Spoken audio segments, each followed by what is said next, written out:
avec le non-respect des délais, que l'on a évoqué dans le module précédent, le non-respect des coûts est l'un des facteurs essentiels d'échec ou de succès relatif d'un projet. Intéressons-nous donc maintenant au management des coûts, avec dans un premier temps quelques principes simples de gestion et de management des coûts et les outils que l'on peut y associer, et dans une deuxième partie, on évoquera comment suivre correctement ces coûts. Nous l'avions vu au début de cette formation, un projet, c'est le chiffre d'affaires de demain.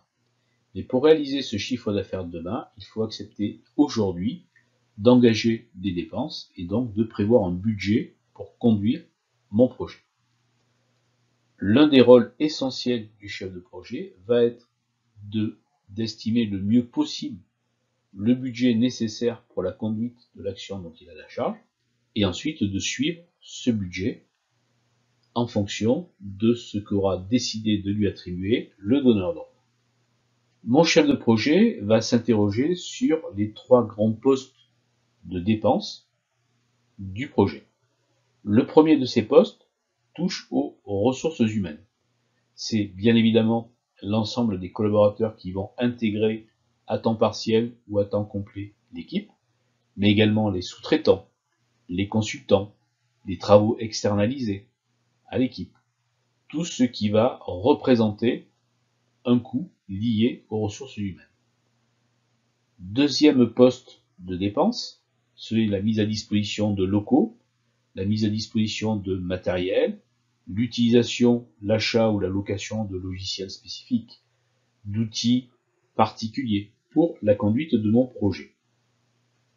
Et enfin, troisième ressource nécessaire, troisième type de dépense, toutes celles liées à la vie courante de mon équipe, donc le budget de fonctionnement de l'équipe, et sur le long terme, donc la durée totale de mon projet, les frais de déplacement, les frais de réunion, d'organisation de réunion, etc.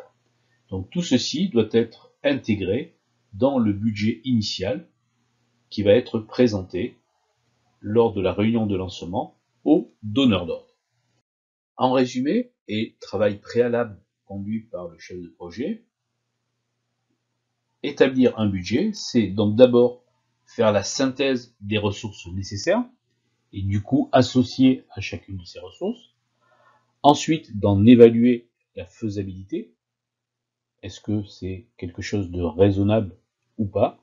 Et ensuite, de demander les financements ad hoc. Donc, financements qui vont être demandés aux donneurs d'ordre, aux maîtres d'ouvrage. Et bien évidemment, dans ce genre de travaux, et plus les projets sont complexes, plus il y aura d'échanges, donc d'itérations entre les demandes du chef de projet et les ressources que souhaitera ou souhaiteront allouer le maître d'ouvrage ou le donneur d'ordre. Et donc, eh bien, on va ajuster au fur et à mesure avec un système de négociation entre ce qui est réalisable et ce qui pourrait être réalisé avec le budget que l'on aura accepté de consacrer au projet dont vous avez la charge. De manière très schématique, on peut représenter l'action dans ce domaine du chef de projet de la manière suivante. Il y a d'abord initialement l'allocation des ressources, c'est-à-dire que, après négociation, le donneur d'ordre, le maître d'ouvrage, va confier une enveloppe budgétaire au chef de projet. Celui-ci, à partir des ressources qui sont mises à sa disposition, eh bien, va estimer les coûts nécessaires au fonctionnement de son équipe, va ensuite établir le budget poste par poste de telle façon de pouvoir suivre correctement et analyser très correctement chacune des dépenses ou des ensembles de l'ensemble des dépenses de son projet. Et ensuite, au fur et à mesure que son projet va se dérouler, il va être chargé de piloter ses coûts et donc de les suivre en permanence. Ce qu'il faut avoir également en tête, c'est que dès la fin de conception, c'est-à-dire dans les toutes premières semaines ou les premiers mois de mon projet, eh bien 75% des coûts sont déjà figés. C'est-à-dire des choses sur lesquelles je ne pourrai plus revenir tout au long de mon projet, même si celui-ci dure 2 ans, 3 ans, etc., alors que en fait je n'aurais peut-être dépensé que 5% réellement de l'argent qui était consacré.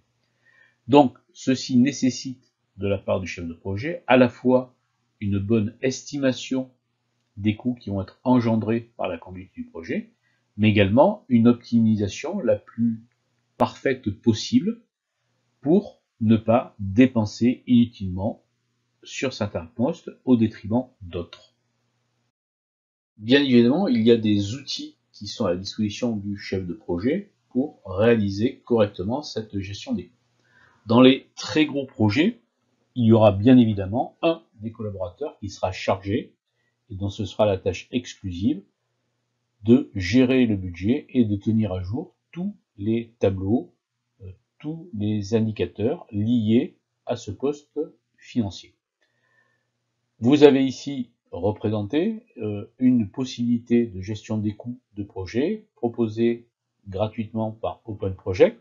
C'est un logiciel que l'on avait déjà évoqué, donc qui est à disposition libre, sur lequel eh bien, je peux assez simplement et sur des projets relativement simples pouvoir gérer correctement le coût de mes projets et donc l'avancement de la réalisation de mon budget au fur et à mesure que je vais avancer dans la réalisation de mes tâches, etc. Donc ça peut être associé à mon PERT, à mon Gantt. Et pour des petits projets, et lorsque c'est le chef de projet qui va se charger de cet aspect suivi des coûts, eh bien OpenProject permet de réaliser, d'avoir toutes les informations nécessaires. On rentre maintenant dans des logiciels beaucoup plus professionnels comme MS Project, présenté ici, où là, on va pouvoir faire une gestion des coûts beaucoup plus fine, beaucoup plus élaborée, avec beaucoup plus d'informations que ce que l'on vient de voir auparavant. Donc ce sera plutôt à réserver pour des projets de plus grande ampleur, pour lesquels il y a une multitude d'intervenants, une multitude de lignes budgétaires qu'il va falloir suivre, et qui vont permettre eh bien, de réaliser correctement le suivi et la gestion des coûts du projet, et donc la réalisation du budget lié au projet dont j'ai la charge.